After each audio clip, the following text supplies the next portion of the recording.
The trial judge decided for herself that Section 99 2B of the Minerals and Mining Act was, in her own words, clear and unambiguous. Selective justice. Africa's Center for Disease Control and Prevention identifies funding gaps in weak contact tracing as key challenges in fight against Ebola.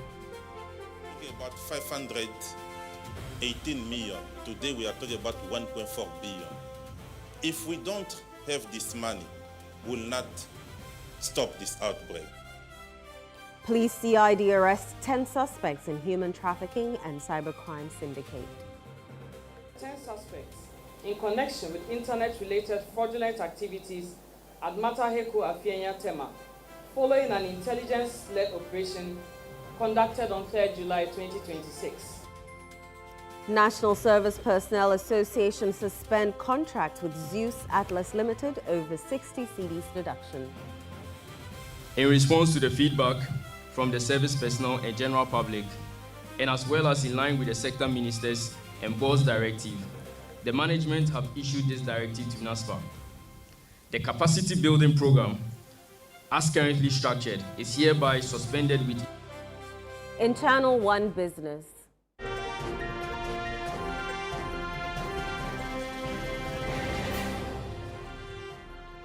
Ghana's public debt rises by 47 billion cedis in 3 months.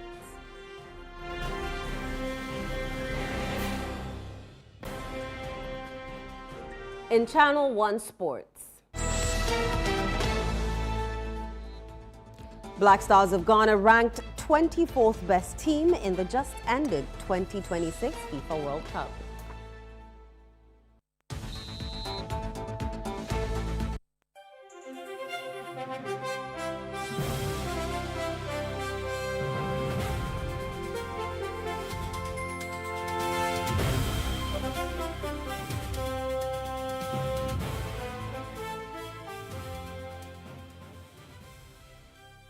Let's settle for the details of our stories.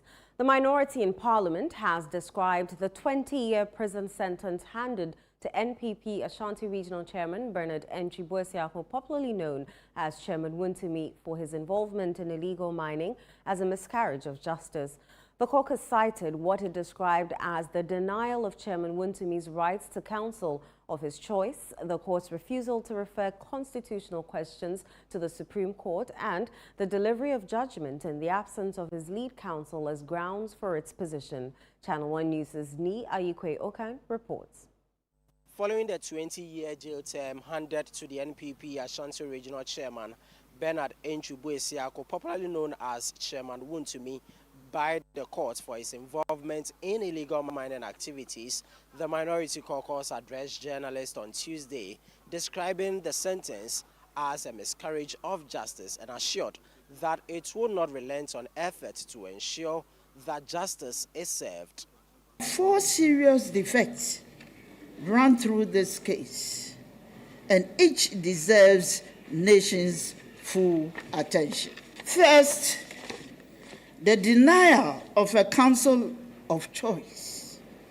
We understand that judgment was delivered despite the absence of Chairman Wontumi's lead counsel, whose office had notified the court of a prior professional engagement abroad. Second, the refusal to refer serious constitutional questions to the Supreme Court. The trial judge decided for herself that Section 99 2B of the Minerals and Mining Act was, in her own words, clear and unambiguous. Selective justice. In July of last year, the Attorney General directed an investigation into the NDC's own national organizer, Mr. Joseph. We therefore call on the Attorney General to publish the state's enforcement record on illegal mining across the political spectrum. We call on the Court of Appeal to scrutinize the denial of counsel, the refusal to refer, and the veil piercing with equal and unflinching rigor. We call on the judiciary to reaffirm the threshold for constitutional referral. During parliamentary proceedings, the Speaker, Alban Bagbin, cautioned members of Parliament against the indiscriminate use of sirens and police escort services. Cabinet, in compliance with existing law, has requested, among other things, that no person shall install or use a siren on any official or private vehicle without the prior written authorization of the minister responsible for the interior. Similarly, no person is to utilize police resources, particularly police escort services, without the requisite written authorization of the Minister for the Interior or the Inspector General of Police acting on behalf of the Minister.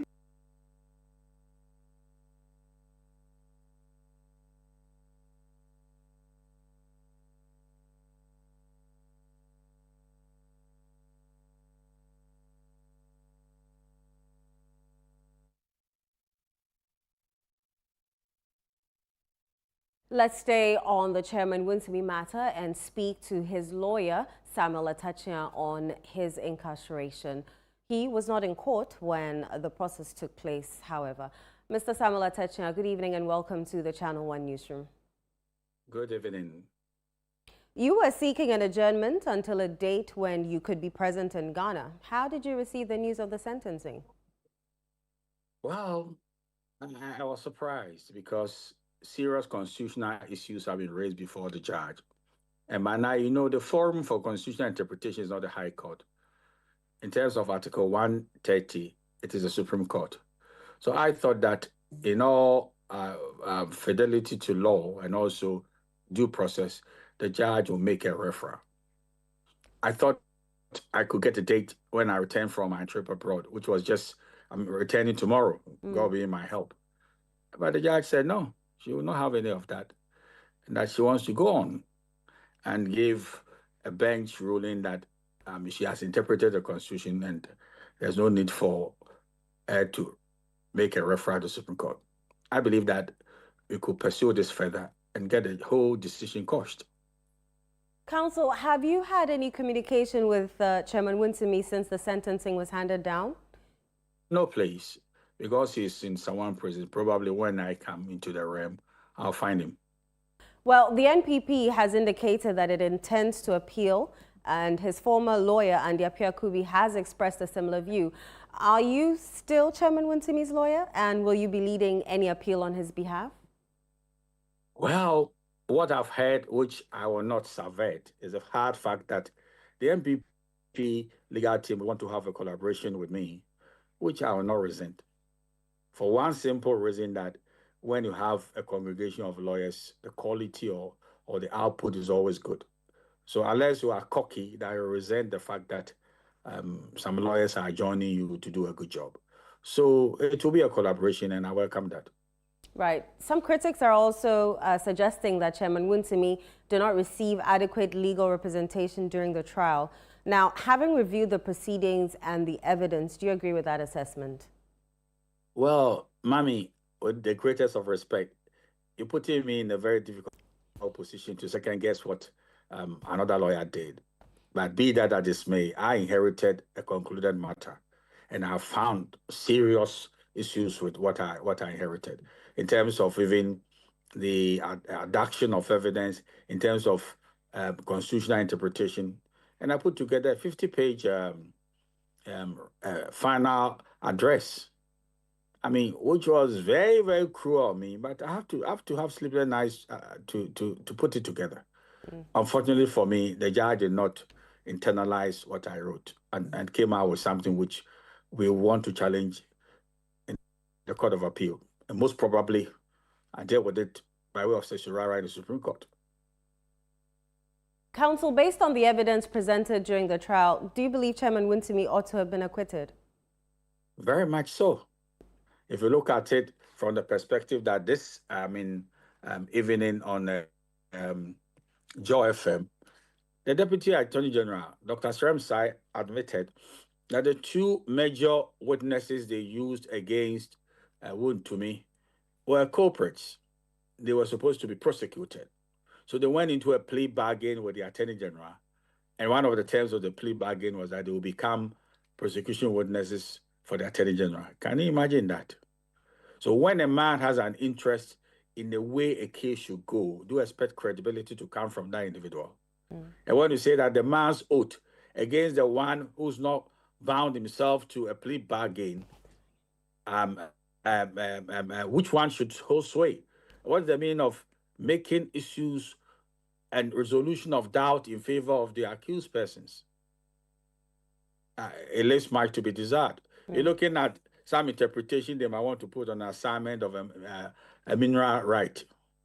And how was he going to assign it? Go onto my concession, a valid concession I have, and do reclamation. If the two culprits who were turned into prosecuting witnesses tend to be wayward people and did galamsey, how do you attribute the mens rea and everything to Chairman Wontumi? So a lot of things are very, very untoward, and we'll deal with it. Counsel, what are some of the grounds of appeal you've seen so far? Oh, several. For example, there are constitutional matters that she totally ignored. There is a huge issue of the value the judge plays on those people who are supposed to be prosecuted, PW1 and PW2, but were converted to prosecution witnesses. And how the judge will place value on the integrity of these individuals who are buying their freedom. I can't come to terms with that. And the issue of assignment of the mining, right, is also an issue that we'll look at. So there's a whole legion of grounds of appeal that, we will use to subvert the whole, appeal, because, the decision is wrong in law. On assignment, was it just because, or was your problem just because it wasn't in writing? Well, let me pose a very simple question. Not just that, but that is what the law demands. An assignment should be in place, and then you seek the approval of the minister. But the question is, if you had a farmland, this is your farm, and then you hire people to go and work on the land, does it mean that you have assigned your interest and right to them? As a worker on the farm becomes the owner of the farm. That is how basic I believe it is. But the judge didn't want to see that at all. How did he do it? And guess what? Even we are having issues like the only consideration which the prosecution witnesses admitted was that, they shouldn't give him any money, but they should replant, they should plant coconut, and then when they should have a good harvest, they shared 50-50.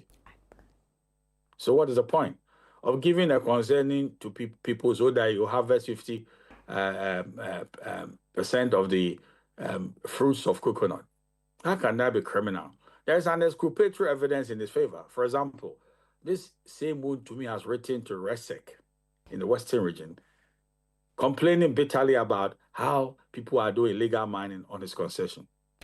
The crusader against galamsey now becomes a victim. The judge didn't want to talk about the exculpatory evidence, which simply meaning that there are certain things that are in favor of the accused person. But the judge didn't even touch on that. That's unfortunate.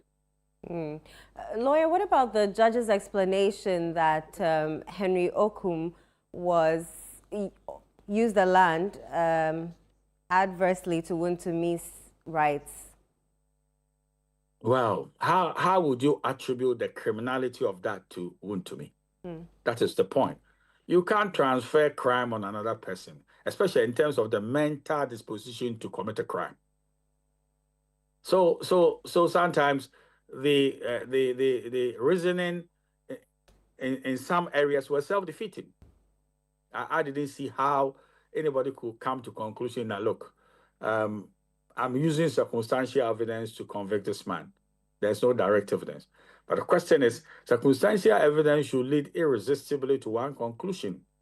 The Supreme Court has a number of authorities on that. So if indeed the people were wayward, hirelings on the concession, how does it constitute a crime against Wontumi, who was not wayward? So these are the matters and many more that will canvass before the Court of Appeal. Lawyer, do you think the absence of payment for reclamation was essential in this case? I don't see how the reclamation should even not weigh favorably. In favor of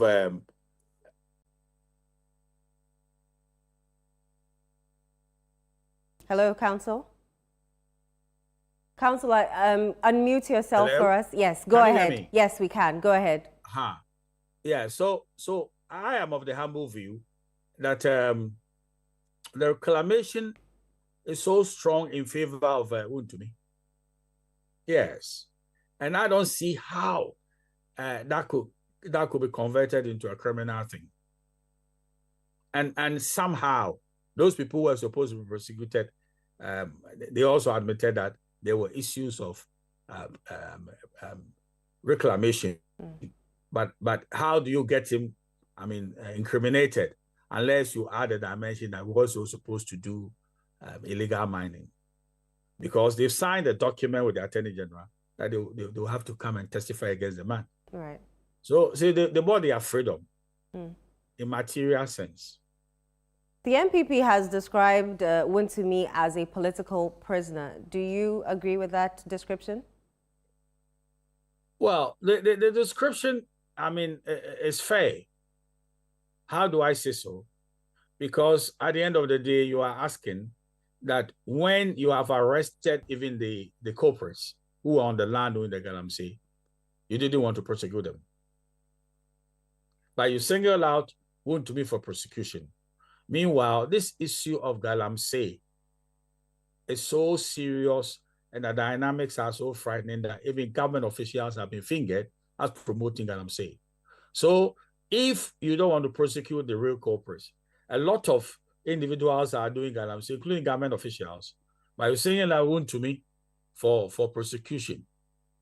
It's fair to say that this is a political persecution and has become a political prisoner.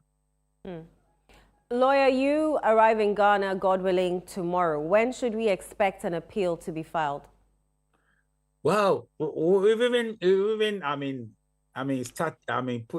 already put together our grounds of appeal, and it's under consideration. Immediately, the conclave agrees that, look, what we have put together is very sound. We shouldn't waste time.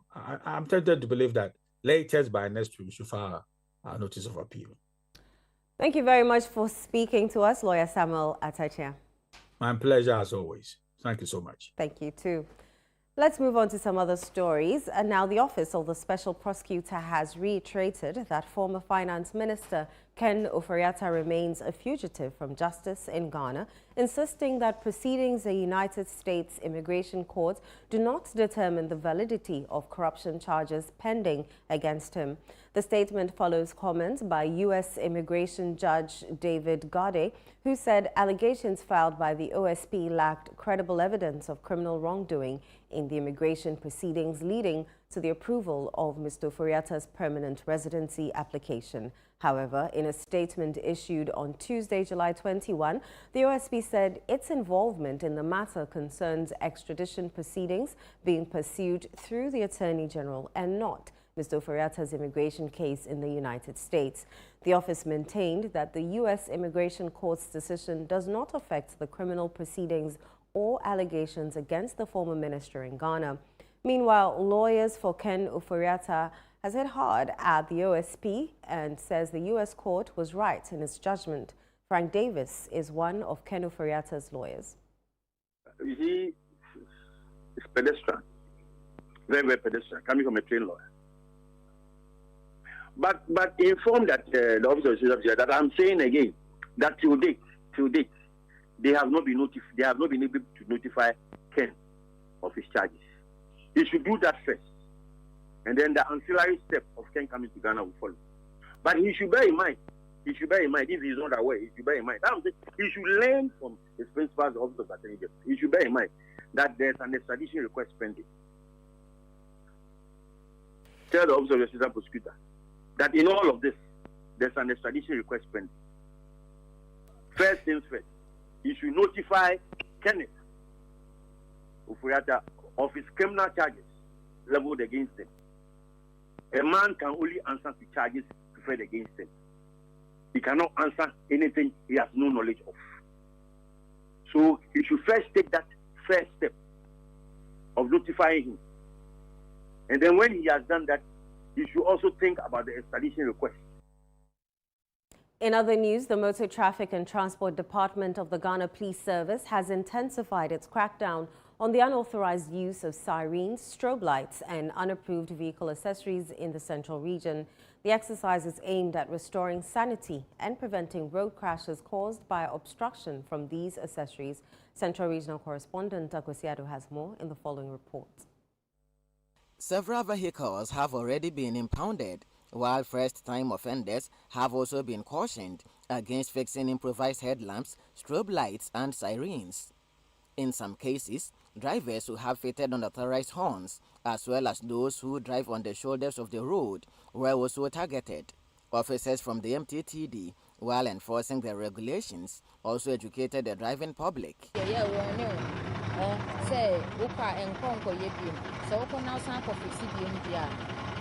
Information about the database Some drivers told Channel 1 News they had little knowledge about the regulations prohibiting the act. In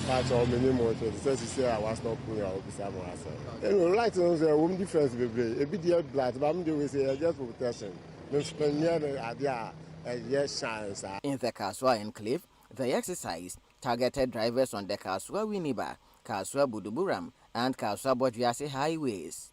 Following weeks of sustained law enforcement, several hundreds of drivers have been cautioned.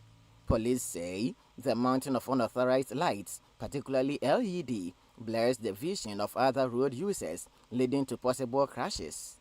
People are abusing the lighting system on their vehicles. They are buying unapproved lamps, and this is causing problems on our roads. Some of them are very strong that when they are lit, it blurs your eye. You can't see well. Sometimes you have to park your car. The factors leading to accidents on the road, part of it is caused by these lights. And so we are embarking on this exercise to make sure our road is safe. In the Yasin Fosu area, motorbikes, tricycles and vehicles with the unauthorized accessories were targeted, as well as those who drive on the shoulders of the road and make inappropriate U-turns. The Central North MTTD commander, ASP Wanda Lumo, cautioned that a future exercise will lead to prosecution of drivers, particularly those whose details have been captured. The vehicles are not many, but motorbikes, they are fitted with this, so we are taking action to remove all those lights. As a driver, when you drive in the night, you will see that they put on lights that will reflect on you, the one who is coming from the opposite direction. From now, we are taking them to the office, process them, and give them warning letters. The overall purpose of this exercise is aimed to reducing accidents that are mainly caused by blurry vision and the unauthorized use of strobe lights and sirens. For the Channel 1 Newsroom, I am Akwesiado, Central Region. The Ghana Police Service has arrested 10 suspects in connection with a cyber fraud syndicate operating in Mataheko-Afienya in Tema, following an intelligence-led operation by the Tema Regional Police Command. Police say the prime suspect, Collins Francis Olayojo, allegedly trafficked 9 Nigerian nationals into Ghana by road and forced them to engage in cyber-related fraudulent activities under his direction. There's more in the following report by Fauzu Masaulu. Providing an update to the media at the Criminal Investigations Department, CID headquarters in Accra, the Director General of the CID, COP Lydia Yakodonko, confirmed the arrest of 10 suspects linked to a human trafficking and cyber fraud syndicate operating from a hideout in Mataheko Afienya, a suburb of Tema. She disclosed that 9 victims, all Nigerian nationals, were rescued during the operation. 10 suspects in connection with internet-related fraudulent activities at Mataheko Afienya Tema, following an intelligence-led operation conducted on 3rd July 2026. The suspects are Collins Francis Olayi Ojo, Matthew Balogun, Jahid Bello, Abdul Rahman Nufizi, Talent Sinivi, Pray Morrison, Lawal Abdul Aziz, David Ogogona, Gift Prince, and Kingsley Honest.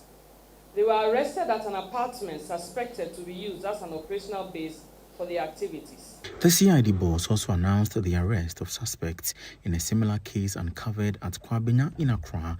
Additionally, she revealed that 2 individuals had been arrested in the Ashanti region for the illicit trading of arms and ammunition. The Ghana Police Service has arrested 2 suspects in connection with the illegal trading of arms and ammunition in the Ashanti region, contrary to Section 192A of the Criminal Offences Act 1960 Act 29. In the early part of January 2026, the Anti-Armed Robbery Unit of the CID headquarters gathered intelligence that individuals were illegally trading in arms and ammunition in the Ashanti region, supplying different types of weapons to various buyers, including criminal elements. Following a sustained period of surveillance, the team arrested the first suspect, Christopher Kupini, age 63, a businessman and resident of Ibuakwa, Nanaketwa, in the Ashanti region, on 15 July 2026. During interrogation, he admitted the offense and named one Kwabna Tebia as his main supplier of the firearms. This is the Channel 1 Newsroom on Channel 1 TV. Still to come. Ghana's public debt rises by 47 billion cedis in 3 months.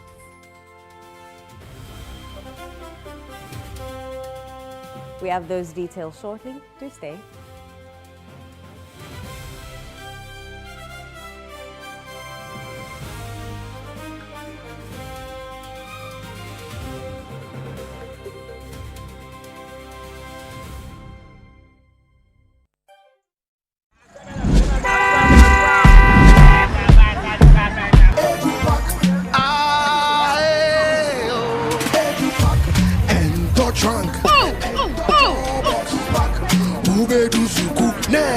This is the old way.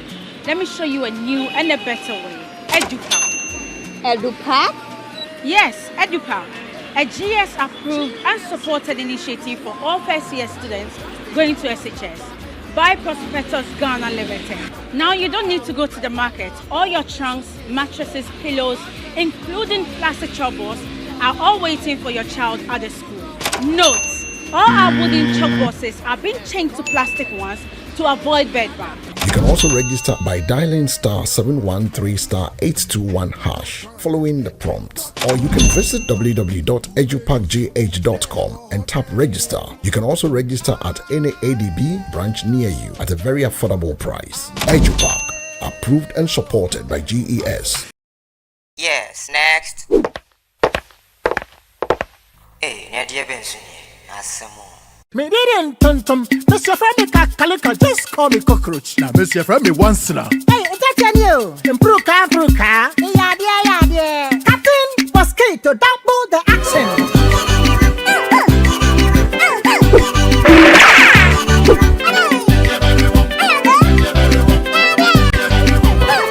Me did a sasso spray. Mr. Femi sasso quell. Yeah, go to my sasso.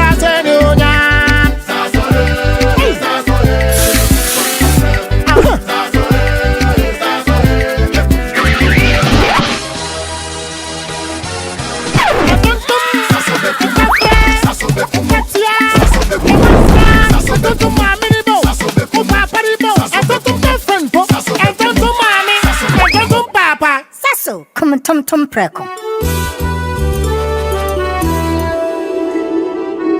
In today's fast-paced African business landscape, human resources is no longer just a support function. It's the strategic heartbeat of your organization. Are you prepared to lead that change and redefine your professional impact? Welcome to the HR Connect Conference 2026. This year, we are diving deep into our professional theme, from certification to competence. Why elevating HR is critical for business growth and competitive advantage in Africa. We are profoundly honored to host our guest of honor, His Majesty the Gamanche, King Takitaiko Churu II, alongside our distinguished guest speaker, Honorable Haruna Pelpo. Over 2 transformative days at the prestigious Labadi Beach Hotel, you will go far beyond traditional theory. We have curated an immersive experience designed to challenge your thinking and sharpen your edge. You will have the opportunity to participate in our expert-led masterclass sessions, including personal branding and mastery, the CDAT compensation and benefits masterclass, our critical labor law masterclass, and the forward-looking SHRP future of work masterclass. Beyond the masterclasses, you will gain rare, high-level perspectives during our exclusive C-suite sessions, engage in intimate fireside chats, and participate in our interactive table talk sessions focusing on HR mentorship mastery and the latest in HR tech. Proudly partnered by CDAT Consult and SHRP, this is the premier gathering for HR professionals ready to shape the future of our industry. Mark your calendars for July 30th and 31st, 2026, starting 9 a.m. sharp each day. Elevate your practice, drive your business. Join us at the HR Connect Conference 2026. We look forward to connecting with you there. Imagine a life where every moment flows effortlessly, where every choice brings you closer to the life you've always wanted. Give yourself more ways to receive joy. Have more time to party. With G-Money, every moment flows seamlessly. Just pay and keep the good vibes going. Instantly top up airtime or data so you never miss life's special moments, because your memories together should matter more. Give yourself more freedom to celebrate. Pay bills quickly and seamlessly so nothing disrupts your moments.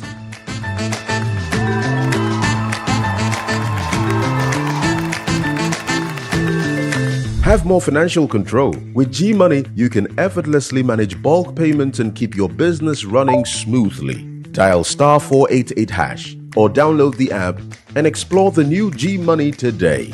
G-Money. Give yourself more.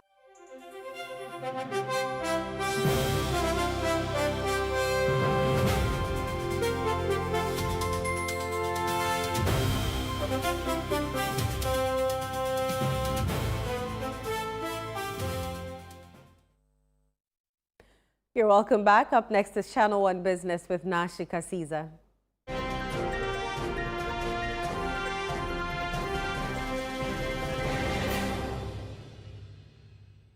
Channel 1 Business is brought to you by MTN and EcoBank. Hello? I had to send you your Momo ready. Oh,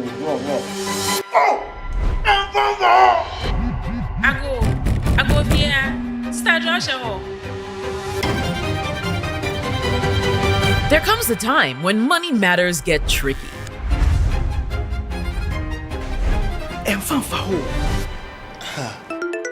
When paying back feels hard, we get creative.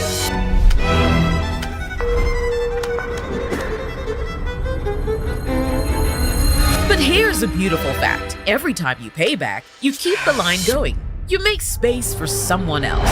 So don't break the chain. From Quick Loan and Smart Loan to Extra Cash, Easy Cash, Agent Flex, Ahomka Loan, Express Loan, Busia Loan, and many more. It's all in your Momo app when you need it. Borrow, sort out, pay back.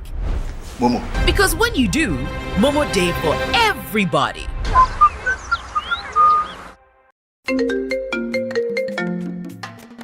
Hello, my name is Pamela from Customer Service. Please revalidate your account by texting your Ghana card number to 0500,000 247.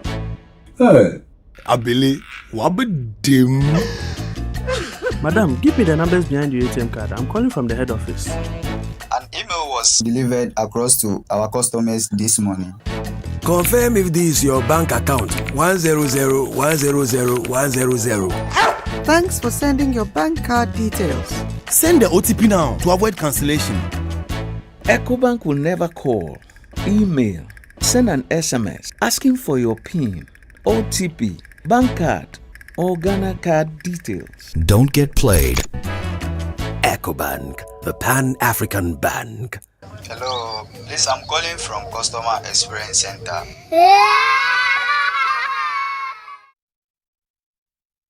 Good evening, Na. How are you? And I'm well. How are you doing? I'm very well, thank you. What's happening in business? Well, news from the Bank of Ghana is that the country's total debt stock has shot up again. Give us the details. Right. Now, Ghana's total public debt stock increased by 46.7 billion cedis over a 3-month period. The latest summary of economic and financial data for July 2026 released by the Bank of Ghana shows that the country's total debt rose from 674.1 billion cedis in February 2026 to 720.8 billion cedis by May 2026. We have more in the following report. The data indicates a steady upward trend throughout the period. The debt stock jumped to 686.1 billion cedis in March before rising further to 695.9 billion cedis in April and eventually reaching 720.8 billion cedis in May. The increase represents a cumulative rise of about 7% over the 3-month period as government faces financing requirement pressures to support economic recovery while meeting fiscal obligations. In dollar terms, however, the country's debt stood at $61.5 billion, down from $63.2 billion recorded in February 2026. Now, Finance Minister Dr. Counsel prepares to present the 2026 Media Budget Review to Parliament. Attention is shifting from government promises to delivery. Tonight, in our special series ahead of the budget, we examine how some of the administration's key programs are progressing and whether implementation is matching the ambition. Here's more. One of the key programs is the 24-hour economy and accelerated export development initiative, which has moved from policy to implementation following the passage of the 24-Hour Economy Authority Act in February this year. Government says 268 fuel stations and 33 manufacturing companies are currently operating under the initiative, while the investment pipeline has grown to $11.5 billion. Presidential advisor on the 24-hour economy program, Gusitano, says several flagship projects are expected to generate thousands of jobs. So what is the work that we have done so far? At Buipe, we are co-developing up to 1.5 gigawatts of solar-backed power and up to 6 hours of battery storage, BESS. The joint development agreement was signed on 10th of April this year, and construction of the first 100 megawatts will begin next month. Beyond these investments, many Ghanaians will also be looking for an update on the proposed 24-hour markets, one of the program's key promises. Another flagship initiative expected to feature prominently in the mid-year budget review is the Big Push Infrastructure Program. Parliament has approved nearly 50 billion cedis for the multi-year initiative. The Women's Development Bank is another major policy commitment investors and businesses will be watching closely. As of July 9, Finance Minister said the bank is expected to become operational before the end of 2026. We have paid 400 million Ghana cedis, being the capitalization amount, to an escrow account at the Bank of Ghana. The Bank of Ghana is now beginning the process to assess the bank so that they can grant license for its operationalization. We will make sure that bank is operationalized by the end of the year. Agriculture is also expected to come under scrutiny as questions remain over the pace of funding for key interventions. The Ministry of Finance says it has released 1.67 billion cedis, representing 85% of the Ministry of Food and Agriculture's 2026 allocation, including 244.9 million cedis for the Nkukwo Nkitinkiti Poultry Program. However, the Ministry of Food and Agriculture disputes that figure, maintaining that the actual releases received as of May 29 amounted to 244.3 million cedis, setting up a key issue that could be clarified during the mid-year budget review. We now bring you an update on crude oil prices and how the local currency is performing on the interbank market.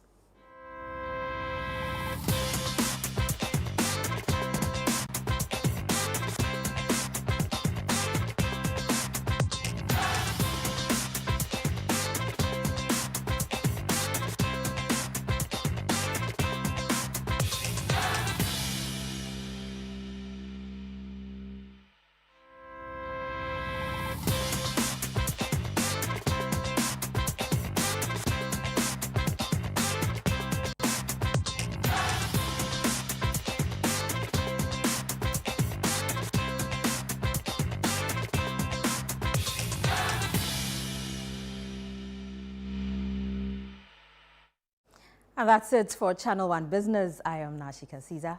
Back to you. Thank you very much, Na. Let's do some more stories. The Africa Centers for Disease Control and Prevention says funding gaps and weak contact tracing systems are undermining the response efforts to the deadly Ebola crisis. The Africa Centers for Disease Control and Prevention says $1.4 billion will be needed to bring the Ebola outbreak under control. The disclosure was made at the African Union Extraordinary Health Summit, which brought together African heads of state and government to adopt a fully costed continental roadmap aimed at ending AIDS and tuberculosis by 2030. Channel One News' Manuel Ayama reports. The Africa Centers for Disease Control and Prevention disclosed that, as of July 19, 2026, Africa had recorded 2,443 Ebola cases and 969 deaths.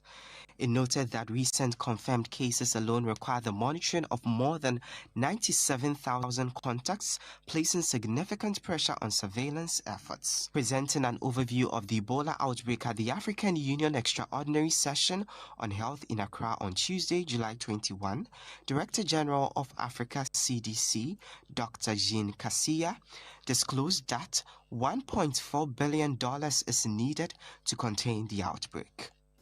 We are talking about 518 million. Today we are talking about 1.4 billion. If we don't have this money, we'll not stop this outbreak. But let me congratulate African countries. President and Minister Edouard Bisimana, they assigned a target of 100 million. We already reached 110 million. The summit also disclosed that malaria and tuberculosis cases remain a major concern.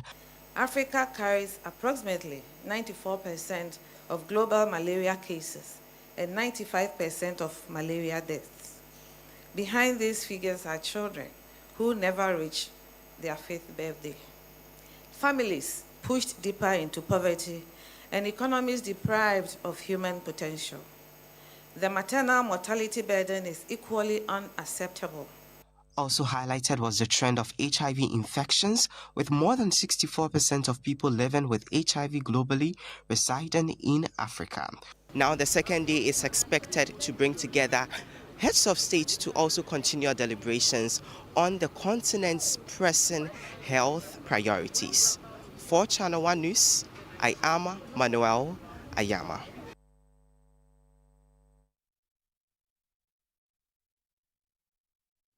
The National Service Personnel Association has suspended its contracts with Zeus Atlas Limited for the implementation of its capacity building program following concerns over the deduction of 60 cedis from the allowances of service personnel. Speaking at a press conference at the National Service Authority headquarters in Accra, President of NASPA, Abdul Wahab Bala Mohammed, said the decision followed a directive from the Minister for Youth, Employment and Development, George Opariado, after widespread concerns from service personnel over the deductions. Over the past few days, we have been engaged by the management of the National Service Authority over the concerns and frustrations expressed In response to the feedback from the service personnel and general public, and as well as in line with the sector ministers and board's directive, the management have issued this directive to NASPA. The capacity building program, as currently structured, is hereby suspended with immediate effect, pending a comprehensive review of the program for a decisive action to be taken, which is in line with our sector minister and the Minister of Youth, Empowerment and Development, Honorable George Opariado's directive.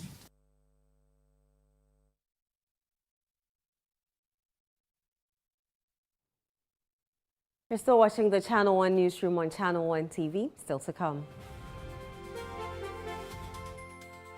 Black Stars of Ghana ranked 24th best team in the just-ended 2026 FIFA World Cup.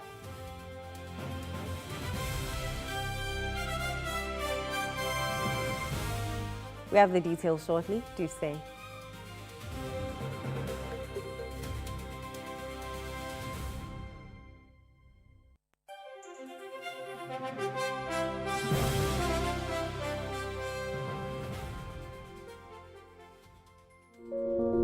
As the sun rises over the city of Accra, its warm glow settles on one of the city's most thoughtfully planned communities, Lakeside Estate, and once again, something exceptional is unfolding. After the successful sale of our 4-bedroom Orca at Lakeside Hills, a new masterpiece is about to make its debut. An exquisite 4-bedroom story Orca home overlooking a breathtaking landscape of the Abri Mountains.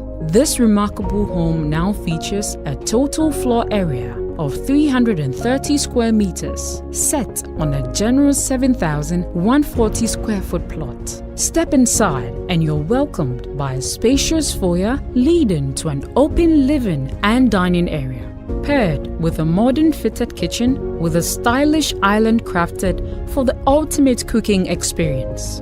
On the first floor, family living takes center stage. Spend quality time together and enjoy the convenience of a newly added infinite kitchenette, perfect for warming up your coffee or tea. For our esteemed homeowners who value privacy and productivity, a dedicated study area has been beautifully integrated into the design. This new home is a testament to trust, craftsmanship, and modern living. A space where elegance, comfort, and style come together effortlessly. Book your spot today by calling our sales expert on 020-477-5040 or 020-477-5042. Lakeside Estate, quality homes for all. Your health is in your hands, but at some point, it passes on to us. At Mintuba Hospital and Coloproctology Center, we believe that quality healthcare isn't a privilege, it's a right. Equipped with cutting-edge technology, we are fully prepared to effectively deal with all colorectal and proctological conditions. Our team of highly skilled doctors, surgeons, and nurses are renowned for their expertise in minimally invasive and painless laser, ligature, and longoproctological surgery. We are committed to providing a wide range of services to meet the diverse needs of our patients. Mintuba Hospital, your health is our priority. Visit Mintuba Hospital today or call us at 0244 581 541 or 0271 054 204. Mintuba Hospital, in to serve a peculiar health need. The best part of going home is family. Sit up! Hey, mommy, my wife is cooking something delicious. We're here. Lizzie hot pepper sauce, spicy. Bona yete, Lizzie, oh Lizzie. Lizzie Shito, the Sito. Esse toddling. Lizzie Shito, overfail. Lizzie Shito. Please, can I take some to school tomorrow? Yes, my son, you can. Lizzie Shito dear. Ebesu obiasu. Lizzie Shito hot pepper sauce. Yes, spicy and gasa.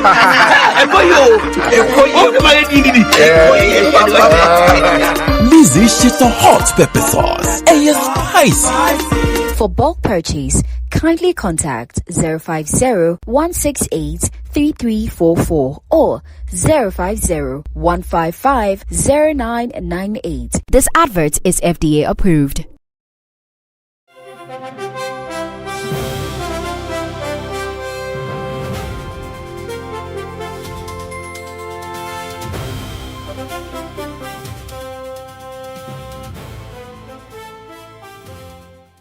You're welcome back. Up next is Channel 1 Sports with Bernard Abekwotri.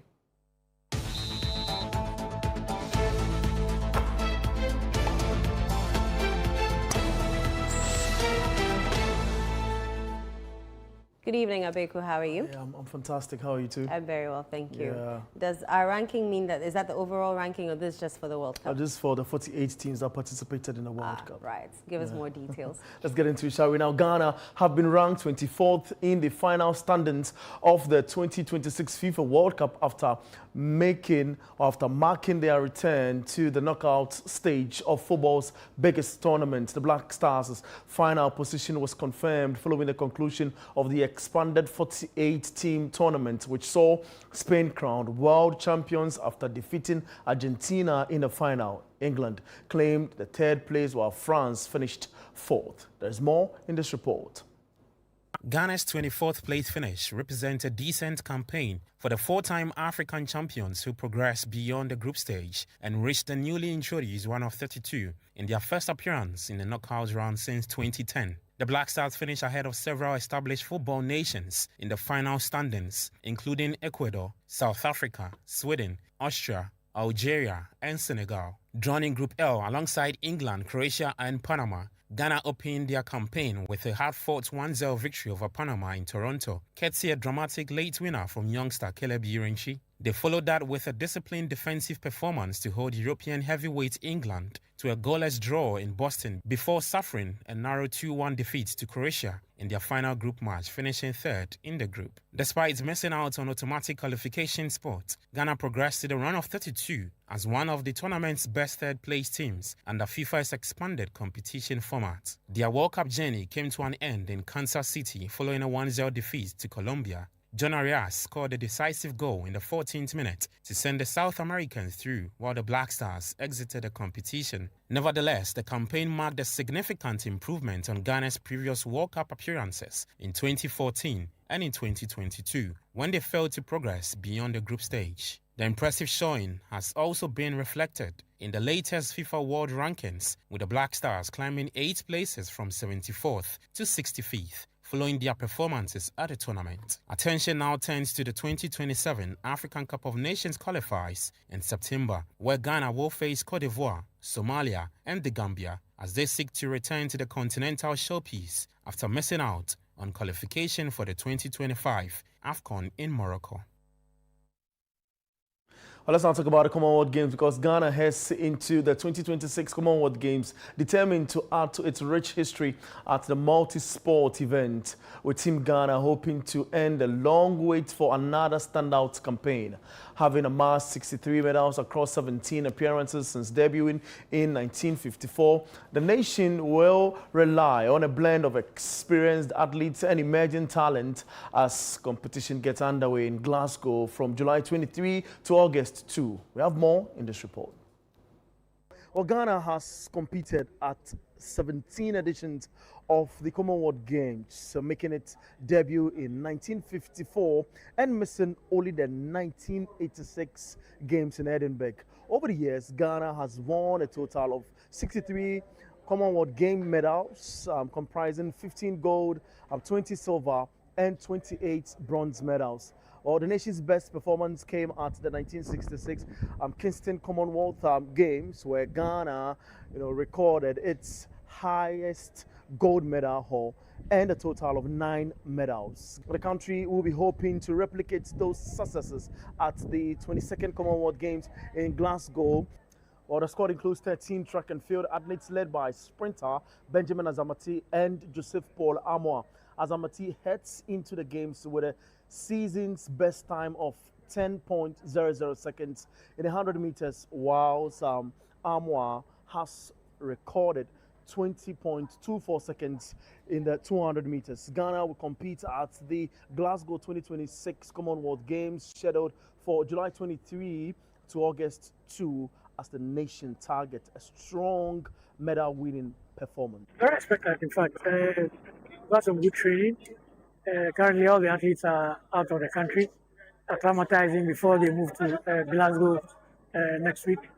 So I'm very expectant, and hopefully we'll get some medals. In fact, in every Commonwealth Games we have attended, we have got medals, so except one, I believe. So I'm sure we'll get medals. The tradition is that over the last so many years, it's always boxing athletes have always gotten us medals. So that naturally, I am confident that those two will give us. But I'm also hopeful that we'll get a medal in the para, one of the para events, and also the judo event. So, well, that's the very latest from the world of sport, and I am Bernard Abeku. That's your sports, Thank you very much, Abeku, and that's how we wrap up today's bulletin. Do visit our website, channel1newsonline.com, for more information on our top stories and more. Subscribe to Channel 1 TV on YouTube for more exclusive video content from Channel 1 TV. Download the Channel 1 Newsroom app on the Google Play Store.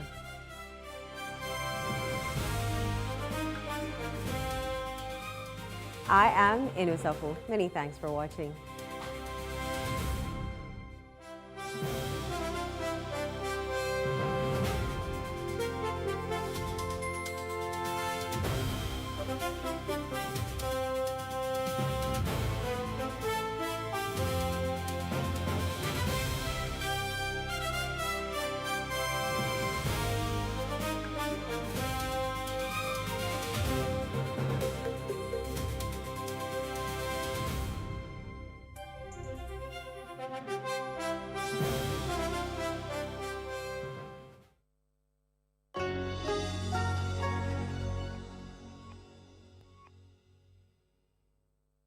Welcome to The Point of View. This is your favorite current affairs show here on Channel 1 Television. On The Point of View, we pick the right topics, get the right guests, and ask them relevant questions on issues that matter to you. With the complexities of the issues happening around us on a daily basis, it's the hard-hitting conversations and the probing questions of The Point of View. So what is the Public Account Committee's job? So what we do is to scrutinize, clarify, and find out why certain infractions have been made. What do these IMF programs try to do? The current program is for budget support. Okay. There are no projects attached. That teases apart the twisted entanglements of politics and governance, as well as religious and social discourse. The Point of View brings you the policymakers and duty bearers and drills down to the very bottom of issues. What authority do you have? The Point of View airs every Monday and Wednesday at 9 p.m. only on Channel 1 TV.